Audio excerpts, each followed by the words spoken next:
The fluorescent lights of the convenience store buzzed overhead like trapped insects, casting everything in a sickly yellow glow that made my reflection in the glass door look ghostly. I pressed my palm against the cool surface, steadying myself as another wave of dizziness washed over me. 3 double shifts this week, and my body was starting to revolt. "You okay, Emma?" Mrs. Chen's voice cut through the hum, her concern genuine despite the late hour. "Fine," I lied, forcing a smile that felt like cracking glass. "Just need some air." The November wind hit my face the moment I stepped outside, carrying with it the smell of rain-soaked asphalt and something else. Expensive cologne, leather, and danger. I'd learned to recognize that scent in the past month. Learned to associate it with the weight of gold on my finger and the cage I now called life. My thumb automatically went to the ring, twisting it nervously. 3 carats of blood money that sparkled even in the dim streetlight. A shackle disguised as a promise. A black SUV idled at the curb, windows tinted so dark they seemed to swallow light. My stomach clenched. He'd sent someone to watch me again. Always watching, always waiting. Like a predator studying prey it had already caught but refused to devour. I walked past the vehicle, my worn sneakers silent on the wet pavement, and headed toward the bus stop. Independence. That's what I told myself these midnight walks represented. The illusion that I still had choices, that the contract I'd signed hadn't signed away every fragment of autonomy I possessed. The bus shelter reeked of urine and desperation, a perfume I'd grown accustomed to in my 23 years of surviving rather than living. I sat on the cold metal bench, pulling my threadbare jacket tighter. Designer clothes hung in the penthouse closet. Silk, cashmere, things that cost more than my mother's medical bills, but I couldn't bring myself to wear them. They felt like costumes for a role I never auditioned for. My phone vibrated, a text from an unknown number, though I knew exactly who it was. He never saved his contacts, never left trails. "You're working too hard." My fingers trembled as I typed back. That was the deal. I keep my job. 3 dots appeared, disappeared, appeared again. The power play of someone who controlled when and how we communicated. The deal was marriage. "You're my wife now. Act like it. Wife." The word tasted like copper in my mouth, like biting down on aluminum foil. We'd been married for exactly 4 weeks, and he'd never touched me. Not once. The ceremony had been clinical. A judge's office, 2 witnesses I'd never seen before, and vows that meant nothing to either of us. "I can't have children," he'd told me that first night, his voice flat, emotionless, as if reporting the weather. "The doctors were very clear, so whatever fantasies you have about trapping me with a pregnancy, forget them." I'd laughed then, a sound sharp enough to cut. "You think that's what I want? A baby with a man who bought me like property?"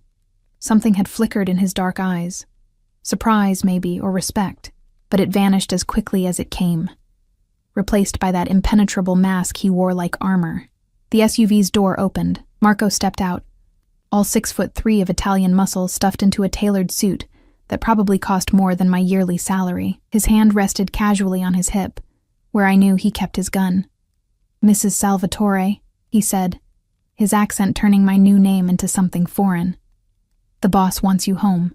I have a shift until 6, not anymore." Marco's smile didn't reach his eyes. He called Mrs. Chen, generous severance package. Very generous.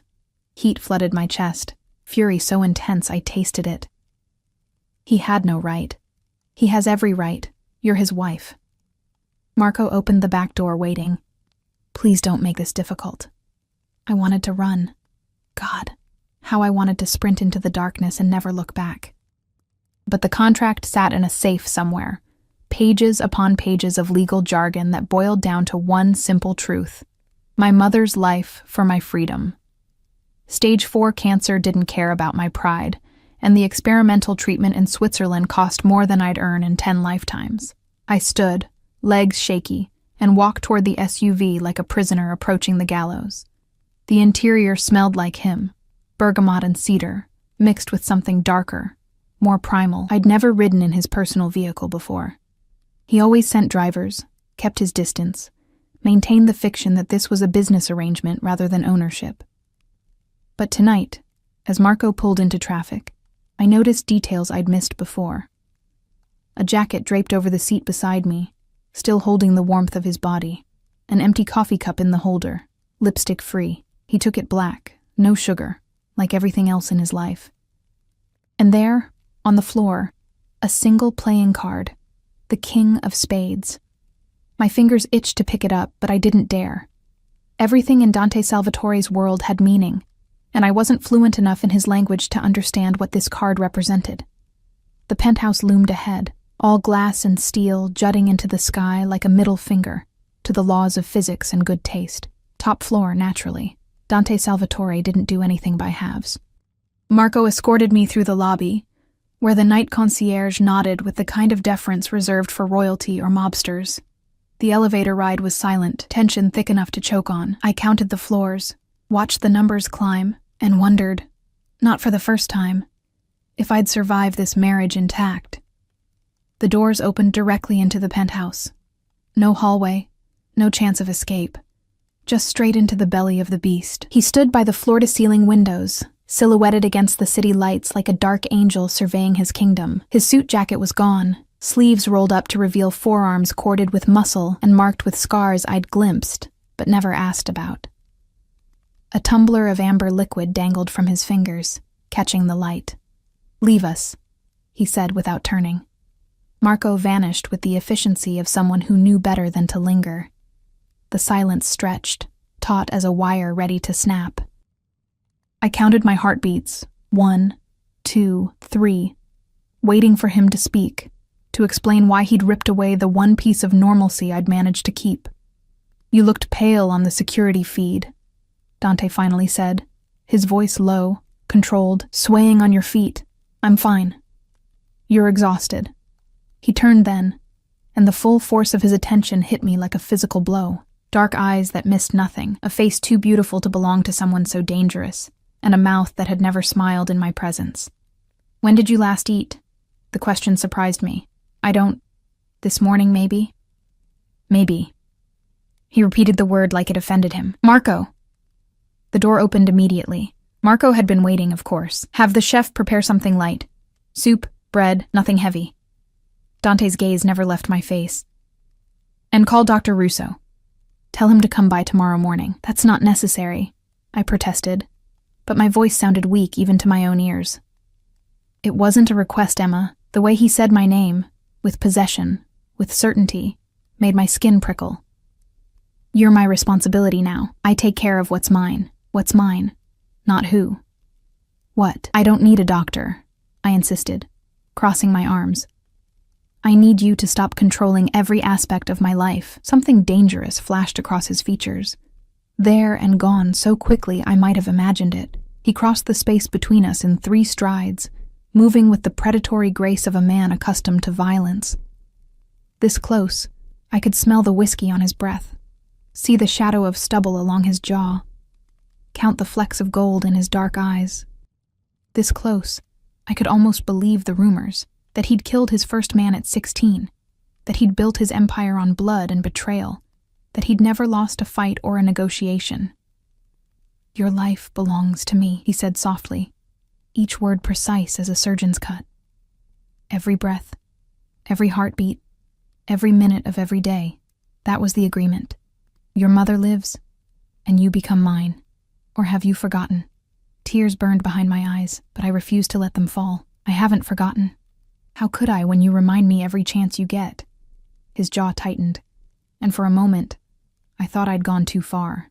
But instead of anger, something else crossed his face, something that looked almost like regret. "Eat," he ordered, stepping back, "then sleep. You look like hell." "Romantic," I muttered, but moved toward the dining area where Marco was already setting out bowls of something that smelled divine despite my churning stomach. Dante returned to his window, his whiskey, his empire of shadows and secrets. I sat at the massive marble table, alone despite the company, and forced down spoonfuls of soup I couldn't taste. My phone buzzed again, another text, this time from my mother's nurse. "Treatment is going well. Doctor says she's responding better than expected." "You're a miracle worker, Emma." "Not a miracle worker. Just a woman who'd sold herself to save the only person who'd ever loved her unconditionally." I glanced at Dante, still standing guard over the city like a dark sentinel. Did he ever sleep? Did he ever let down that carefully constructed armor and just feel? "Why did you marry me?" The question escaped before I could stop it. He didn't turn. "You know why?" The contract was very clear. "No, I mean..." I struggled to articulate the confusion that had plagued me since the ceremony. "You're Dante Salvatore. You could have anyone.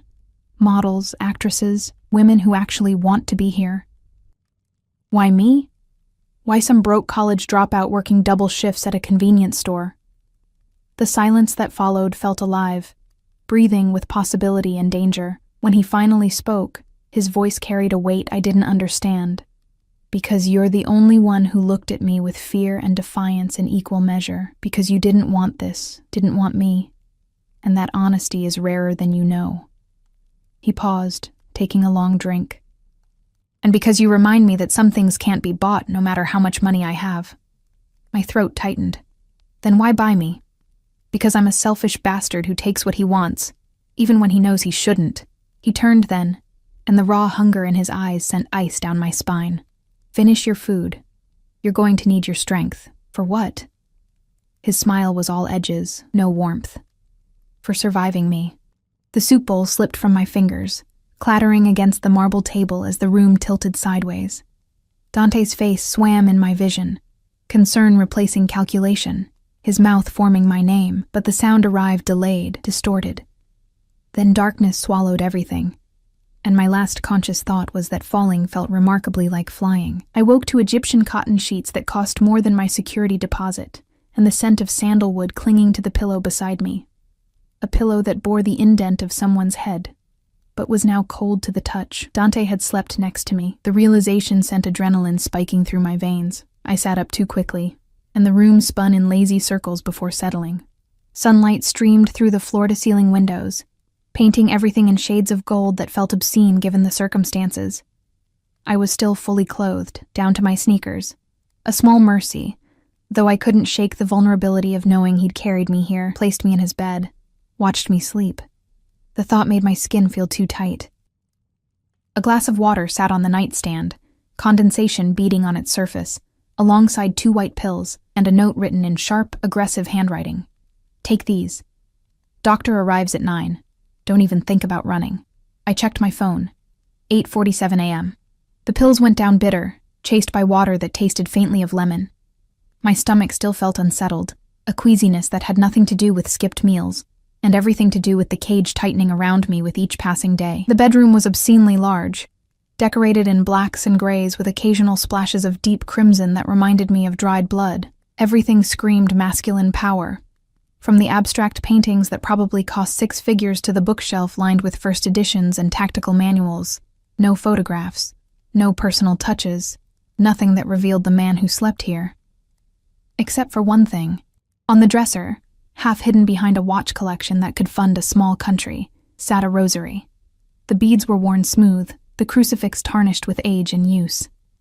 It seemed impossibly out of place in this temple of violence and wealth, a relic from a different life, or perhaps a different version of Dante Salvatore. I reached for it before I could stop myself, running my thumb over the beads. They were warm, as if recently held. My mother's.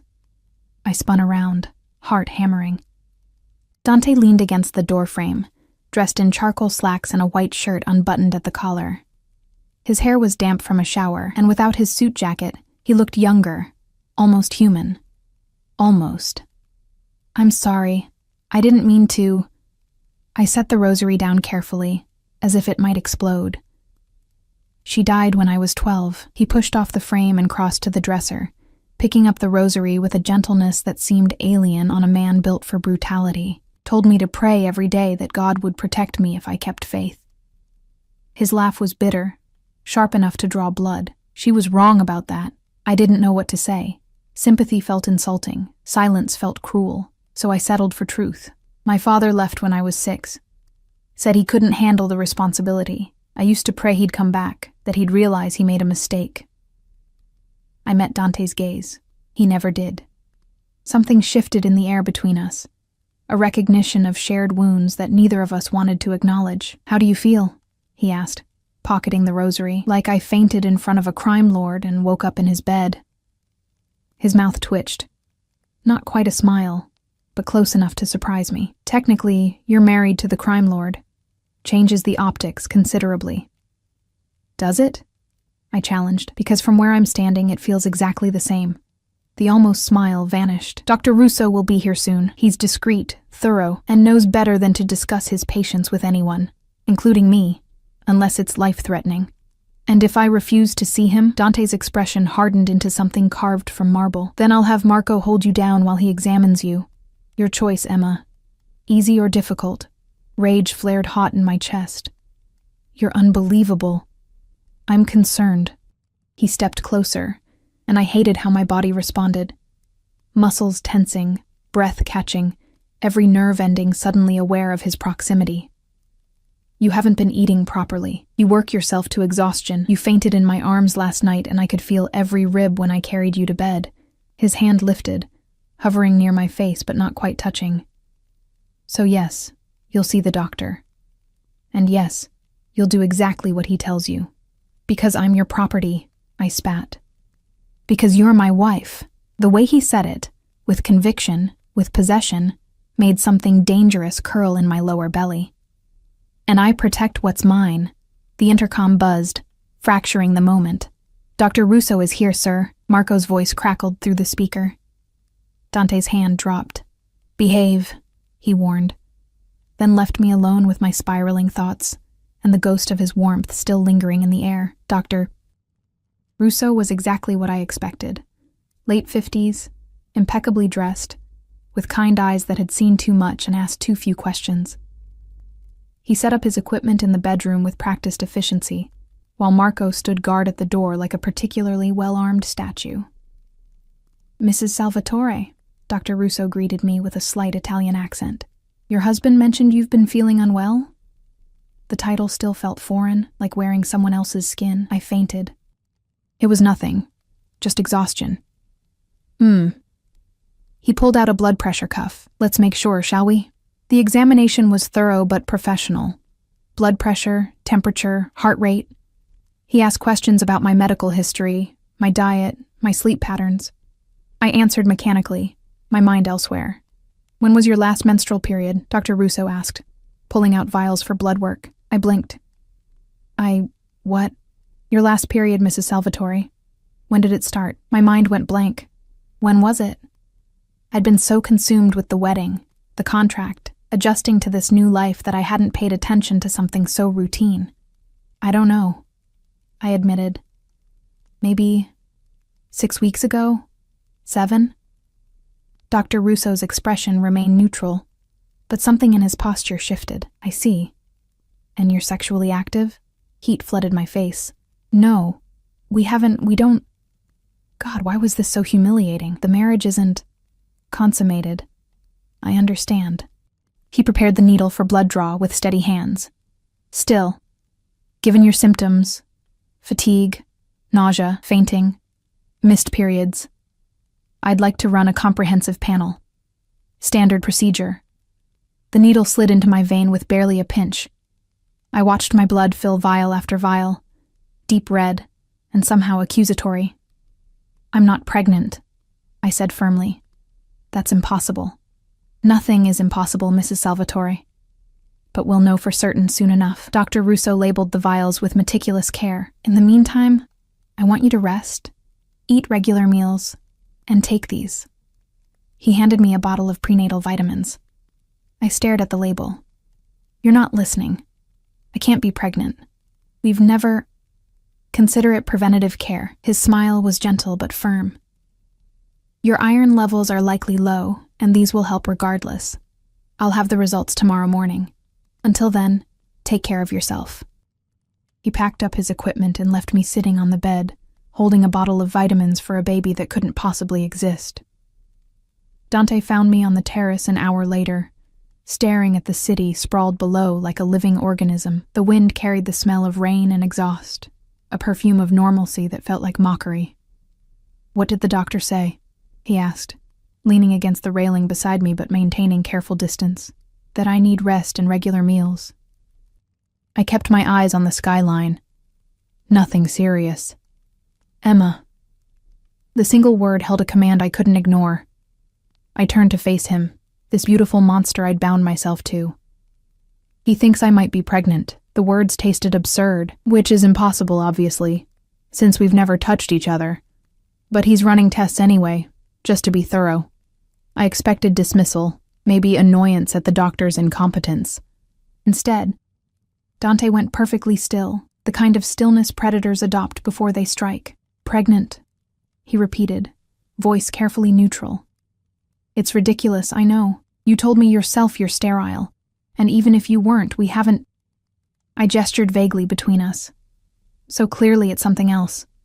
Stress, maybe, or have you been with anyone else? The question hit like a slap. Excuse me? Before the wedding. After. Any time. His dark eyes pinned me in place. Have you been with another man? Fury erupted, white hot and consuming. How dare you? You bought me, forced me into this marriage, and now you're accusing me of what exactly? Cheating on a husband who won't even look at me. I look at you. His voice dropped to something dangerous, intimate. I look at you constantly, Emma. Every moment you're in my sight, I can't look away. The confession stunned me into silence. But I need to know, he continued, stepping closer. If there's a possibility, any possibility, that you're carrying another man's child, I need to know now. There's no one else. The admission felt like surrender. There hasn't been anyone in over a year. My life was work and taking care of my mother and trying to keep my head above water. Romance wasn't exactly a priority. Something fierce and possessive flashed in his eyes. Good. Good? I laughed, the sound bordering on hysterical. That's all you have to say? I just told you I'm completely alone in the world except for a dying mother and a husband who treats me like an acquisition, and your response is good? You're not alone. He reached out, his fingers brushing my cheek with unexpected tenderness. You have me. I don't want you, I whispered, even as my body betrayed me by leaning into his touch. Liar. His thumb traced my lower lip, and my breath hitched. Your body knows what your mind refuses to accept. You feel it too. This thing between us, this pull. I did feel it. God help me. I felt it every time he entered a room. Every time his gaze found mine across the penthouse. Every time I caught his scent on the sheets we'd never shared until last night, but feeling and wanting were different animals. And I refused to confuse the two. The doctor said he'd have results tomorrow. I managed, pulling back before I did something stupid like kiss him. Until then, can we please just pretend this is a normal marriage where the husband doesn't interrogate his wife about her reproductive status? Dante's hand dropped. There's nothing normal about us, Emma. The sooner you accept that, the easier this will be. He left me on the terrace, and I wondered if easier was just another word for broken. That night, I lay in the guest room I'd claimed as my own, staring at the ceiling and trying not to think about the man sleeping one door away.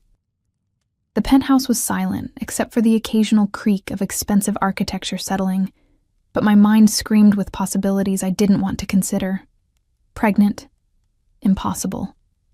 Sterile. Blood tests. Tomorrow. The words spun in circles until I wanted to scream. My phone buzzed. Can't sleep either. I stared at Dante's text, then at the wall separating us. How did he know? Stop thinking so loud, came another message. You're keeping me awake. Despite everything, I smiled. Maybe you should try counting sheep. I tried. They all look like you. My heart did something complicated in my chest. This version of Dante, playful, almost vulnerable, felt more dangerous than the cold crime lord who'd bought me. Go to sleep, Emma. Tomorrow changes nothing, but he was wrong. Tomorrow changed everything. Dr. Russo arrived at exactly 9 a.m., his expression professionally neutral in a way that made my stomach knot with dread. I sat in the living room, fingers twisted together, while Dante stood by the window, his usual position, his usual watchfulness, except today, his shoulders carried a tension I'd never noticed before. Mr. and Mrs. Salvatore, Dr. Russo began, setting his briefcase on the coffee table. I have your results. The silence stretched impossibly long. I counted heartbeats, mine racing, Dante's probably steady as ever. and waited for confirmation of what I already knew. Stress, anemia, exhaustion. Something fixable with rest and vitamins and time away from this gilded prison.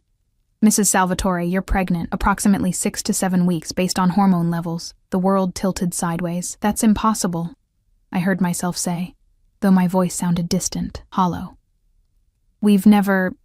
He's sterile. The doctors said, medical impossibilities happen more often than you'd think. Dr. Russo's tone remained maddeningly calm. Sterility isn't always absolute. Sometimes it's simply severe infertility, and under the right circumstances, he trailed off delicately. I turned to Dante, expecting denial, anger, accusations. Instead, he stood frozen, face drained of color, staring at the doctor like he'd spoken in a language Dante couldn't comprehend. You're certain? Dante's voice came out rough, barely controlled. The blood work is definitive. Congratulations. Dr. Russo pulled out paperwork. I'll need to schedule an ultrasound to confirm viability in dating, but based on these numbers, everything looks healthy. Mrs. Salvatore, you'll need to start prenatal care immediately. Stop. I stood abruptly, legs shaking. Just stop. This doesn't make sense. We've never touched each other. Never. So either those tests are wrong or... Memory hit me like a freight train. The wedding night. I'd been so exhausted, so emotionally wrung out from the ceremony and the contract and the reality of what I'd done.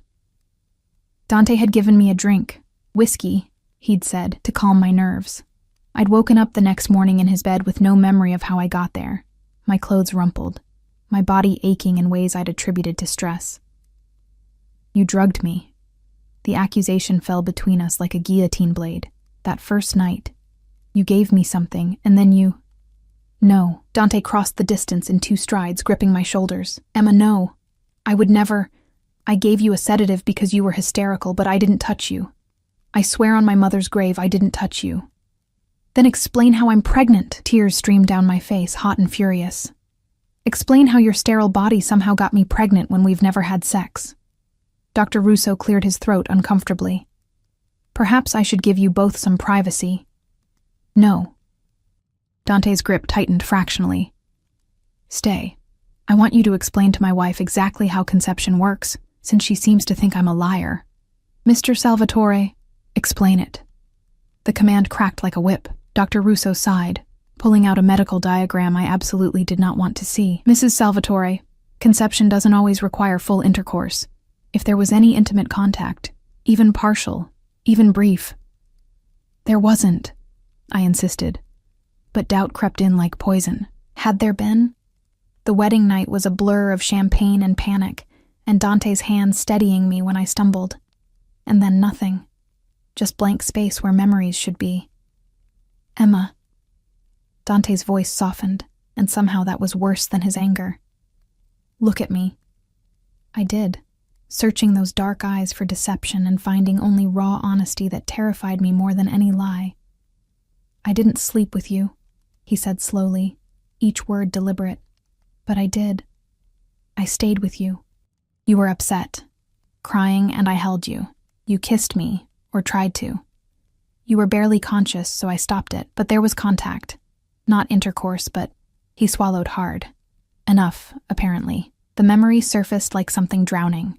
Dante's mouth on mine, my hands fumbling with his belt, his voice rough with desire and restraint as he'd pulled away. Not like this. Not when you won't remember. Oh God.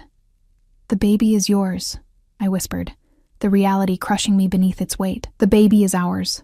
His hands slid from my shoulders to cradle my face. And that changes everything. Dr. Russo gathered his things with practiced efficiency. I'll schedule the ultrasound for next week. In the meantime, rest, take your vitamins, and avoid stress as much as possible. He paused at the door. This is good news, Mr. Salvatore. I know the previous diagnosis was difficult. After he left, silence swallowed the penthouse whole. Dante stood inches away, hands still framing my face, looking at me like I'd just handed him the world on a silver platter. And maybe I had. A child. The one thing he'd been told he could never have, growing inside me. I need air, I managed, pulling away from his touch. Emma, please, just give me a minute.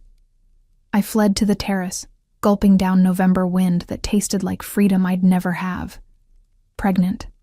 With Dante Salvatore's baby. The impossibility, the irony, the sheer cosmic joke of it all made me want to laugh and scream in equal measure.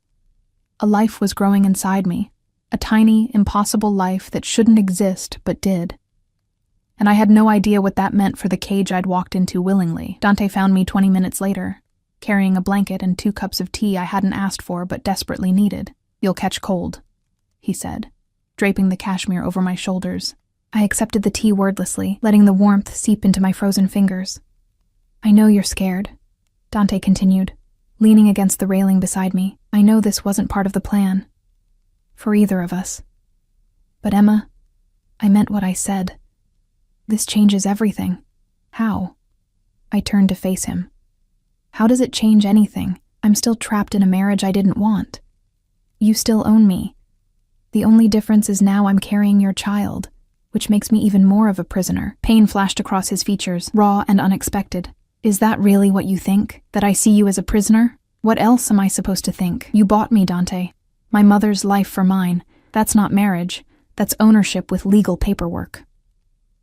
He set down his tea with deliberate care, and when he looked at me again, something fierce burned in his eyes. "You want to know why I really married you? Why you, out of all the women who would have jumped at the chance to be Mrs. Salvatore? You said I was honest, that I didn't want you. That's part of it." He stepped closer, crowding me against the railing but not touching. "But the truth? I've been watching you for months, Emma. Since before your mother got sick. Since before I ever approached you with the contract." I slid down my spine. "What?" "You worked at that convenience store every night. 12-hour shifts. Studying during breaks. Saving every penny for tuition you'd never afford. And every Friday you'd buy flowers, cheap grocery store carnations, and take them to your mother." His hand lifted, brushing a strand of hair from my face. "You were so tired you could barely stand, but you'd sit by her bed and read to her. Shakespeare, Dickinson, Whitman. Poetry she probably didn't understand anymore, but you read anyway." Tears burned my eyes. "You had no right to watch me. I had no right to want you either. But I did. I do." His thumb traced my cheekbone. "You were this bright, stubborn light in a world that's only ever shown me darkness. And when I learned about the experimental treatment, when I saw the bills piling up and the defeat in your eyes, I couldn't walk away. So you played savior?" Bitterness coated my tongue. "How noble." "I played monster." His smile was self-deprecating, cruel. "I gave you an impossible choice and called it mercy. I forced you into a marriage you didn't want because I'm too selfish to let you go. There's nothing noble about what I did, Emma.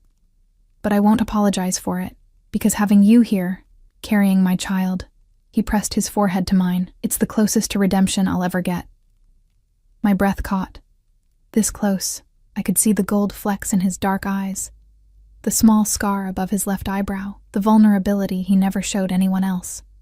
"I don't know how to do this," I whispered. "Any of this. Being your wife, being pregnant, living in this world you've built from violence and fear. Then we'll learn together." His lips brushed my temple, feather-light. "I don't know how to be a husband. I definitely don't know how to be a father. But I know how to protect what's mine. And Emma, you and this baby, you're mine now. Completely. Irrevocably." The possessiveness should have frightened me. Instead, it sent heat pooling low in my belly, a want I couldn't acknowledge without losing whatever remained of my pride. The contract? Fuck the contract. The vulgarity sounded strange on his lips. "You think I need a piece of paper to keep you here? You're pregnant with my child. The first child I ever thought I'd have. Nothing and no one will take that from me." "What about what I want?" His eyes searched mine. "What do you want, Emma?" The question hung between us, loaded with implications I wasn't ready to explore. What did I want? Freedom seemed like a fantasy now, tainted by the life growing inside me. But staying here, becoming the wife he clearly wanted me to be, meant surrendering the last pieces of myself. "I want my mother to live," I said finally. "I want this baby to be healthy, and I faltered, the truth too dangerous to speak aloud. "What?" Dante pressed, his hands sliding to my waist. Tell me what you want, and I'll give it to you. Anything. You. The thought terrified me. I want you, even though I shouldn't. Even though wanting you means losing myself. But I couldn't say it. Not yet. Maybe not ever. I want to visit my mother, I said instead. I haven't seen her since the wedding. I need to tell her about the baby. Something like disappointment flickered in Dante's expression, but he nodded. I'll arrange it. Tomorrow, Marco will drive you. Alone. Emma, if you meant what you said about giving me what I want, then give me this. One afternoon with my mother. Just us. No guards, no surveillance, no reminders that I'm your possession. I met his gaze steadily. Please. The internal war played across his face. Control versus concession. Fear versus trust. Finally, he exhaled slowly. 4 hours. Marco drops you off and picks you up. You don't leave the facility grounds. His hand settled over my still flat stomach. Possessive and protective. And you take care of yourself and our baby. Those are my terms. It wasn't freedom, but it was close enough. Okay, I agreed.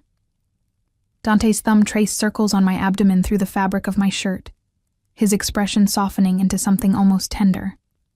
A baby, he murmured, like testing the word, our baby. The way he said, our, with wonder, with certainty, made my traitorous heart skip. I was in so much trouble. I lay in my guest room bed, one hand on my stomach, trying to wrap my mind around the impossible. A life. A tiny cluster of cells that would become a person, half me and half Dante Salvatore, the most dangerous man I'd ever met. My phone buzzed. Are you okay? I stared at Dante's text, then typed back. Define okay. Alive. Safe. Not hating me quite as much as this morning. Despite everything, I smiled. I never hated you. No? Hating you would be easier than whatever this is. 3 dots appeared, disappeared, reappeared. Finally, I know the feeling. I hesitated, fingers hovering over the keyboard, then wrote, Thank you. For letting me see my mother tomorrow. Thank you for carrying my child, for giving me something I thought I'd lost the right to want. The raw honesty stole my breath. This version of Dante, vulnerable, almost broken, scared me more than the crime lord ever had. Good night, Dante. Good night, Emma. Sleep well. Both of you. I set the phone aside and closed my eyes, one hand still protective over my abdomen. And for the first time since this nightmare began, I felt something that wasn't quite hope, but lived in the same neighborhood. Maybe we could survive this. Maybe surviving could become something more. The care facility smelled like antiseptic and dying dreams, a scent I'd grown to associate with my mother's slow fade from the world. Marco dropped me at the entrance with a warning look that said more than words ever could. 4 hours. Don't make him come looking for you. I nodded, clutching the flowers I'd bought. Real roses this time, deep red and obscenely expensive. Purchased with Dante's black card because my own account had exactly $47 left. The irony wasn't lost on me. Mom was in the solarium, sunlight painting her fragile frame in shades of gold that made her look almost healthy. Almost. But the wheelchair told the truth, as did the oxygen tube snaking beneath her nose and the way her hands trembled when she reached for me. Emma. Her voice cracked with emotion. Oh, sweetheart, look at you. I knelt beside her chair, burying my face against her shoulder the way I had as a child, and let myself cry. Not the careful, controlled tears I'd shed in the penthouse, but deep, wrenching sobs that came from somewhere primal and desperate. Shh, baby. I've got you. Her fingers stroked my hair with the same gentleness she'd shown when I was 5 and afraid of thunderstorms. Tell me what's wrong. Where did I even start? The forced marriage, the contract written in my blood and her survival, the husband who watched me like I might disappear if he blinked, the impossible pregnancy growing inside me. I'm married, I managed between gasps, and pregnant. Mom went absolutely still. Then carefully, Pregnant? I pulled back, wiping my eyes with the back of my hand. 6 weeks. The doctor confirmed it yesterday. But you said the marriage was just that it was for the money, for my treatment. Her gaze sharpened despite the morphine haze. "Emma, what did you do?" "What I had to." I stood, pacing the small solarium. "You were dying, Mom. Stage 4 pancreatic cancer with a 6-month prognosis. The experimental treatment in Switzerland was our only chance, and it cost $3 million. $3 million I'd never have in 10 lifetimes. So you sold yourself?" Not a question. An accusation wrapped in maternal heartbreak. "I saved you." I spun to face her. "Dante Salvatore offered me a contract. Marriage in exchange for your treatment. Fully funded, best doctors in the world. What was I supposed to do? Let you die because I was too proud to accept help? Help?" Mom's laugh was bitter, painful. "Sweetheart, men like Dante Salvatore don't help. They own. They consume. They take and take until there's nothing left." Her eyes filled with tears. "I would have rather died than watch you sacrifice yourself for me." The words hit like a physical blow. "Don't say that. It's true. You think I don't know who he is, what he is?" She gripped the wheelchair arms, knuckles white. "I've been following the news, Emma. Dante Salvatore, the Salvatore family. They're not just wealthy businessmen. They're criminals, killers. And you married into that world to save a dying woman who's lived her life. You're my mother," I whispered. "You're all I have. And now you're pregnant with a monster's child." The word, monster, lodged in my chest like a bullet, because she wasn't wrong. Dante was dangerous, violent, capable of things that would horrify me if I let myself think about them too long. But he was also the man who'd held me while I cried, who'd given me space when I needed it, who'd touched my stomach with such reverence it made my heart ache. "He's not a monster," I said quietly. "Or maybe he is, but he's not just that. He's complicated. Stockholm Syndrome is also complicated." Mom reached for my hand. "Baby, listen to me. It's not too late. We can find another way. I can stop treatment, use what's left for lawyers, get you out of this marriage." "No." I pulled away. "I won't let you die, and even if I wanted out, it's too late. I'm carrying his child. Dante would never let me go now. Then we run. Tonight. I'll discharge myself. We'll disappear. Mom, stop." I knelt again, taking her trembling hands in mine. "You can barely walk 20 feet without oxygen. Where exactly would we run? And even if we could, do you really think Dante wouldn't find us?" I pressed her palm to my still flat abdomen. "This baby is his, the first child he thought he could never have. He'd hunt us to the ends of the earth." Defeat settled over her features like a shroud. "So you're trapped." I made a choice. The words tasted like ash. Maybe not a good one, but mine nonetheless, and now I have to live with the consequences. We sat in silence, her hand still resting on my stomach, both of us contemplating futures we'd never imagined. "Tell me about him," Mom finally said. "Not Dante Salvatore, the crime lord, the man you married, the father of your child." I didn't know how to answer that. What could I say? That he terrified and fascinated me in equal measure? That his touch made my skin burn? That I dreamed about him more nights than I cared to admit? "He's possessive," I started carefully. "Controlling. He needs to know where I am, what I'm doing, who I'm with. It's suffocating. But," I smiled despite myself, "but he's also protective. Gentle sometimes in ways that surprise me. Last night he texted me goodnight. Not just me and the baby, like we're this unit now." I traced patterns on her wheelchair arm. "He watches me when he thinks I'm not looking, not in a creepy way, but like he's trying to memorize me, like I might disappear. Do you love him?" The question stole my breath. I barely know him. That's not what I asked. Did I love Dante? Love seemed too simple a word for what twisted between us. Want and fear, resentment and attraction. The gravitational pull of two damaged people circling each other like binary stars. "I don't know," I admitted. "But I feel something, and it terrifies me." Mom squeezed my hand. "Then be careful, sweetheart. Men like him don't love, they obsess. And obsession destroys everything it touches." 3 hours passed too quickly. We talked about everything and nothing, The baby's due date, potential names, whether the treatment was working. It was, miraculously, mundane things that felt sacred given the circumstances.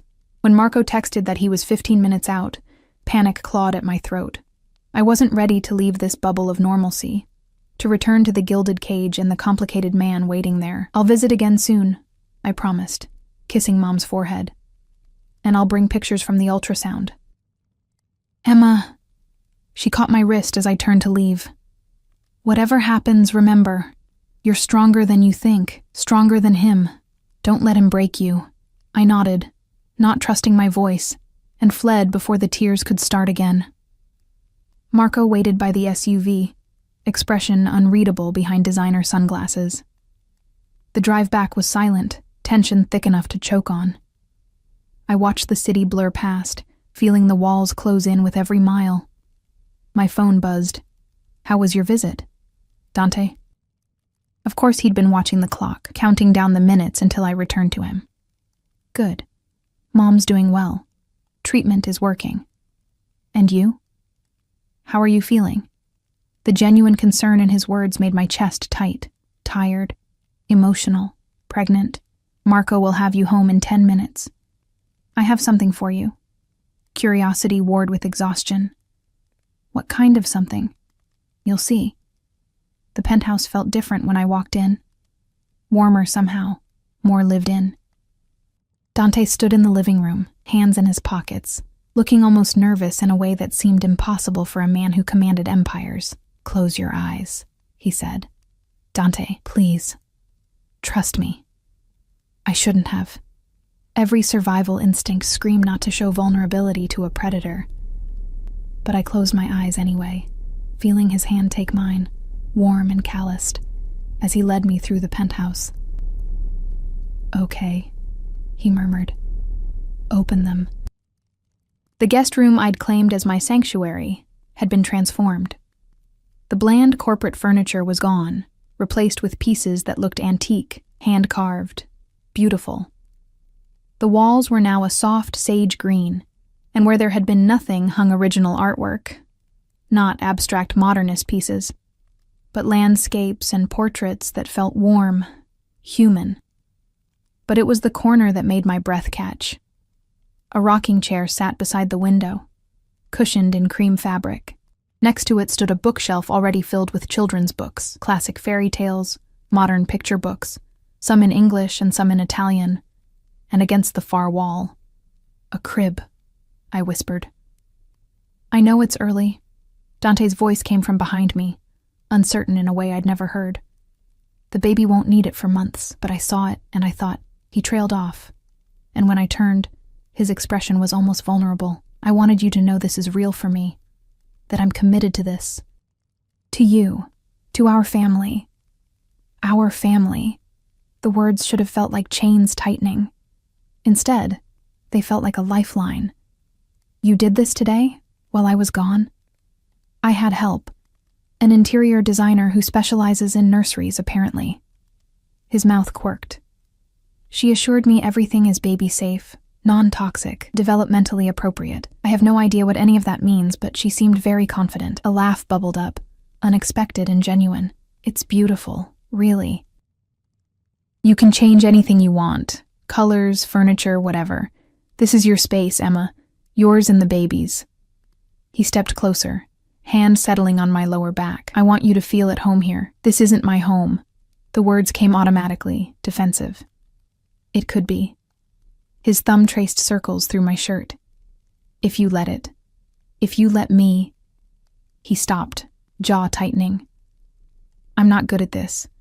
Feelings, vulnerability, asking instead of taking. But I'm trying, Emma. For you. For our child. I turned in his arms, tilting my head back to meet his gaze. This close, I could see the fear hiding beneath his control. The desperate hope he tried to mask with commands and possession. Why does this matter so much to you? I asked. The baby. Yes, I understand. It's something you thought you'd never have. But me? Why do you care if I feel at home here? Dante's hand lifted to cup my face, his touch achingly gentle. Because somewhere between watching you read poetry to your dying mother and carrying you to bed after you fainted in my arms, I stopped seeing you as a means to an end. His forehead pressed to mine. You've become the end itself, Emma. The thing I want most. And that terrifies me more than any bullet or blade ever has. My heart hammered against my ribs. Dante, you don't have to say anything. His lips brushed my temple. I know you don't feel the same. How could you? I bought you, trapped you, turned your life into a cage. But maybe someday, he pulled back, dark eyes searching mine. Maybe someday you'll see me as more than your captor. The kiss happened before I could think better of it. My mouth finding his, my hands fisting in his shirt, pulling him closer even as every rational thought screamed to run. He tasted like whiskey and want. And when his arms wrapped around me, I felt simultaneously trapped and free. Emma, he groaned against my lips. We shouldn't. You need rest. Shut up, I whispered, and kissed him again. This time he didn't hold back. His mouth claimed mine with devastating thoroughness, one hand tangling in my hair while the other pressed against my lower back, molding me to him. Heat pooled low in my belly, want mixing with something more dangerous, more permanent. When we finally broke apart, both breathing hard, Dante looked at me like I'd just rewritten his entire world. That was, he started, a mistake, I finished, stepping back. Hormones. Pregnancy hormones making me crazy. Emma, I need to lie down. I fled toward the bedroom, away from his knowing gaze and my own traitorous heart. Thank you for the nursery. It's perfect. I closed the door before he could respond, pressing my back against it, fingers touching my still tingling lips. What was I doing? Kissing the man who owned me, letting myself want him, pretending this could be anything other than a beautifully decorated prison? But God, for just a moment, it had felt real. And that was the most dangerous thing of all. Block 5. The ultrasound appointment arrived too quickly, bringing with it a nervousness that made my hands shake as I dressed. Dante had been different since the kiss 3 days ago.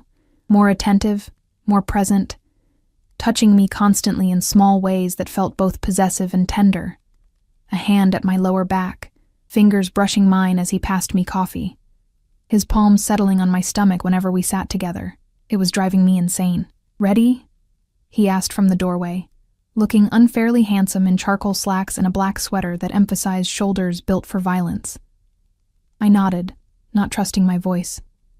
The medical facility was exclusive, private, the kind of place where celebrities and criminals received care far from prying eyes. Dr. Russo met us in an examination room decorated to feel less clinical, soft lighting, comfortable chairs, abstract art that probably cost more than my education. Mrs. Salvatore, Mr. Salvatore.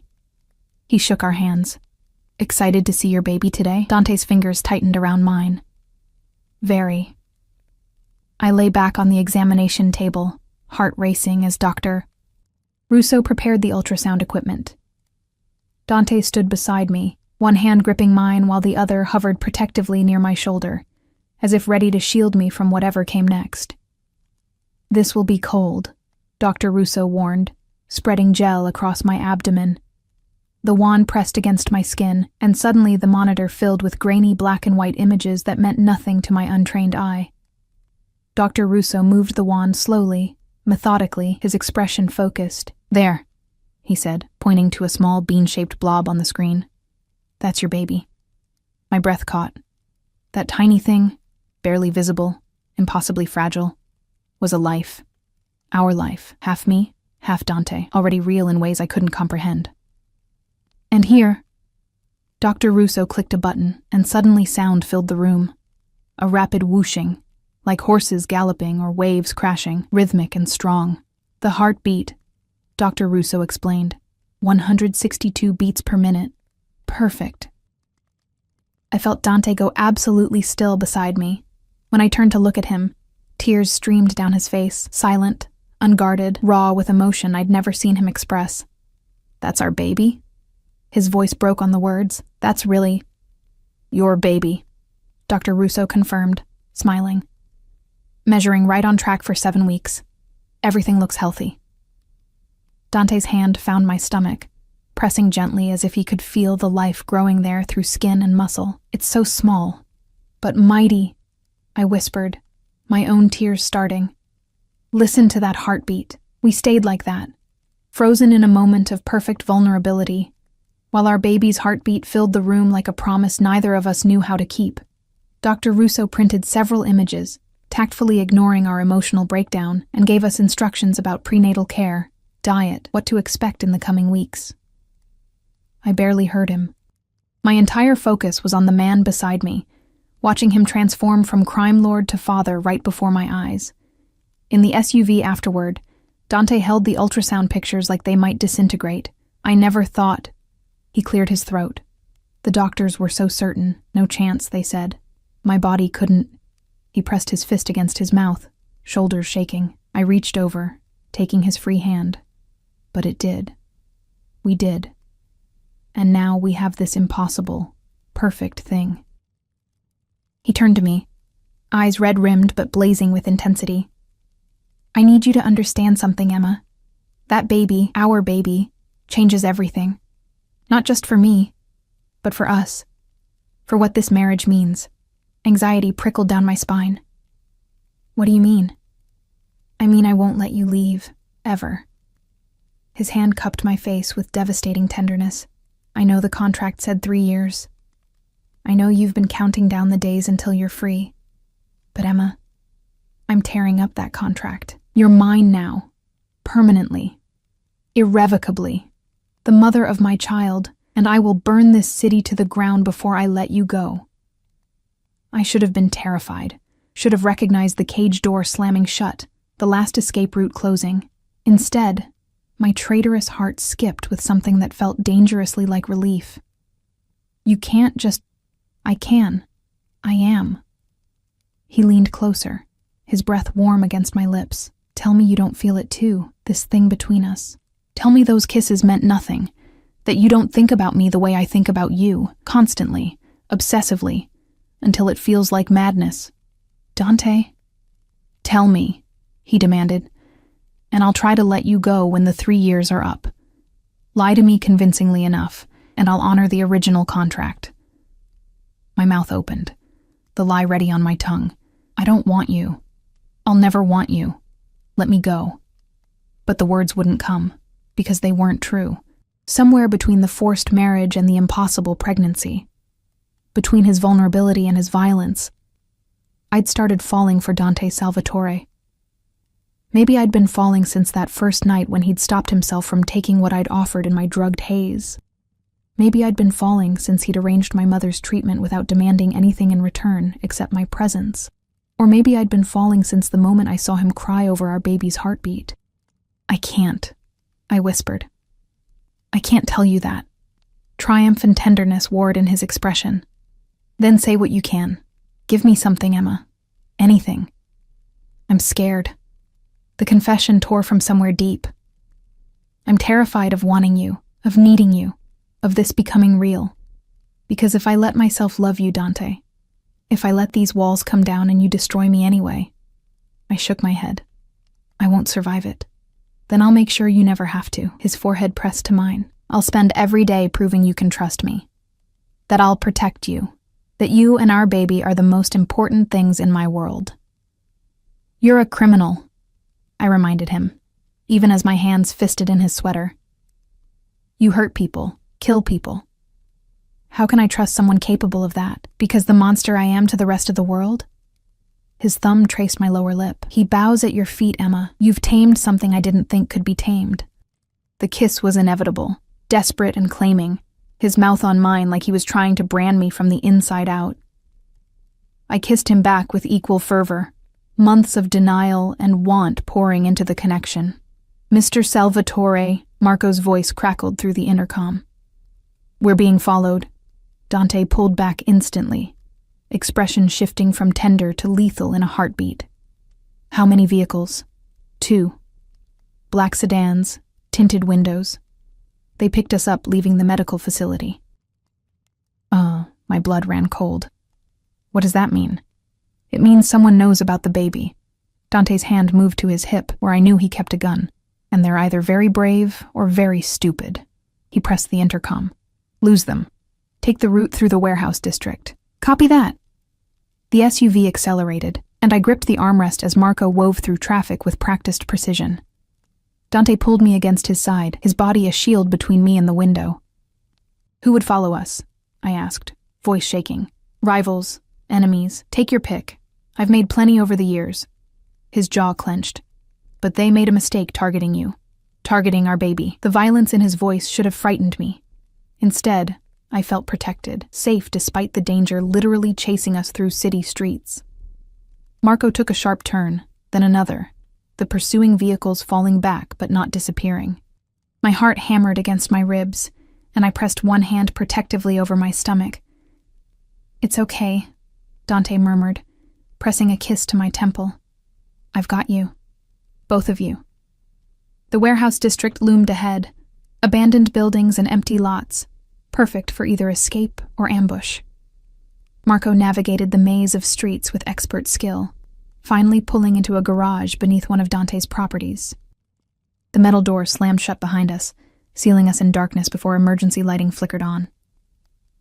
Stay here, Dante commanded, but I grabbed his arm. Don't leave me.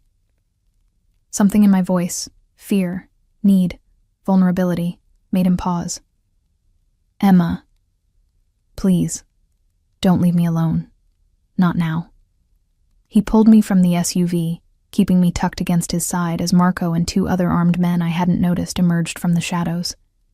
They moved with military precision, checking exits, securing the perimeter. All clear, boss, one of them reported.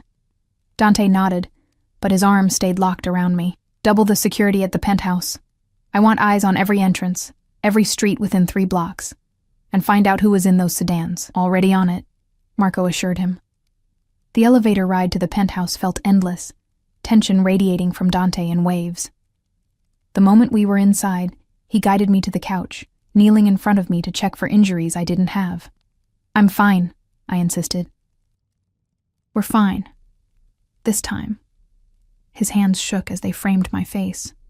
But Emma, you need to understand, now that people know about the baby, you're a target. The wife of Dante Salvatore carrying his heir, that makes you the most valuable commodity in the city. Every enemy I have will see you as leverage. The reality of what I'd stepped into crashed over me like a wave. So what do? We adapt. Increased security, limited outings. Marco with you at all times when I can't be. His thumb traced my cheekbone, and you learn to shoot. I blinked. What? I won't always be there to protect you. So you'll learn to protect yourself and our baby. His expression was granite. Starting tomorrow, you train with my security team. Basic self-defense, firearms, situational awareness, non-negotiable. Part of me wanted to argue, to insist this was insane. But the rational part, the part that had felt those vehicles following us, that understood what Dante's world really meant, knew he was right. Okay, I agreed. I'll learn. Relief flooded his features. Thank you. We sat in silence, processing the day. The joy of seeing our baby's heartbeat. The terror of being hunted. The reality that our lives had fundamentally changed in ways neither of us had anticipated. I'm sorry, Dante finally said, for dragging you into this world, for putting you in danger. You gave me a choice, I reminded him. Maybe not a fair one, but a choice nonetheless. My mother's life or my freedom. I chose her. I chose this. My hand covered his where it rested on my knee. And I'm choosing to see this through, for our baby, I hesitated. For us. Us, he repeated, like the word was sacred. I like the sound of that. Don't get used to it. I still reserve the right to hate you on Tuesdays. His laugh was surprised, genuine. Only Tuesdays? I'm feeling generous. He pulled me into his arms, and I let myself sink into his warmth, his strength, the promise of protection, even when that protection came wrapped in violence. I love you, he whispered against my hair. I know it's too soon, too fast, too complicated. But Emma, I love you. I think I've loved you since I first saw you buying those cheap flowers for your mother, exhausted but still trying so hard to be strong. My breath caught. 3 words I'd never expected to hear from him, loaded with meaning I wasn't ready to unpack. "You don't have to say it back," he continued. "I just needed you to know, whatever happens, however this ends, you need to know that you're loved, completely, irrevocably." Tears streamed down my face because he'd used the same words to describe his possession, his claim on me. But now they meant something different, something real. "I don't know if I love you yet," I admitted. "But I feel something. Something big and terrifying and impossible to ignore." I pulled back to meet his gaze. "And maybe that's enough. For now." "It's more than enough." He kissed me softly, reverently, like I was something precious instead of something bought. "It's everything." 6 months later, I stood in the nursery we'd built together, one hand on my swollen belly as our daughter kicked enthusiastically. The room had evolved from Dante's initial surprise into something we'd created as a team. Soft yellows and grays, hand-painted murals of Italian countryside, furniture we'd chosen together during rare afternoons when his world allowed normalcy. My mother had visited last week, walking without oxygen for the first time in 2 years, the experimental treatment having worked a miracle none of us expected. She'd held my hands and told me I looked happy. And the terrifying thing was, I was. Dante entered the nursery, coming up behind me to wrap his arms around my enlarged middle. "Talking to her again? She's very chatty today." I leaned back against his chest. "I think she has your stubborn streak. Poor child." He pressed a kiss to my neck. "Doomed from the start. We'd gotten married again 3 months ago.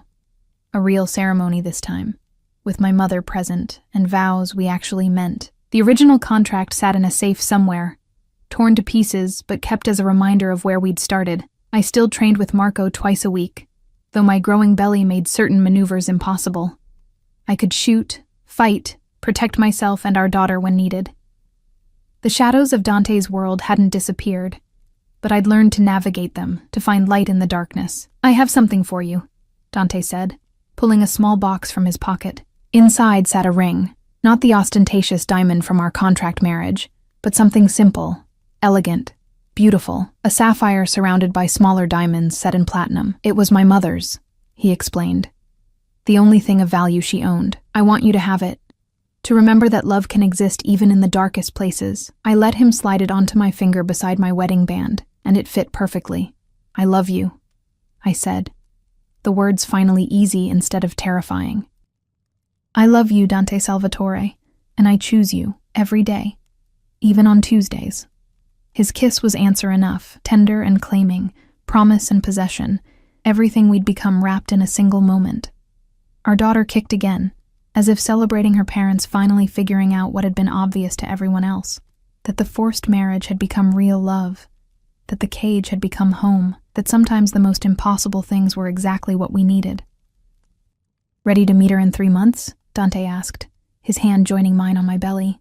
"Terrified," I admitted, "but ready. We'll figure it out together." He turned me in his arms, dark eyes full of the vulnerability he only showed me. "Everything. Together." "Together," I agreed. And for the first time since this whole impossible journey began, I believed it. The monster had been tamed by love, and I had been freed by choosing to stay.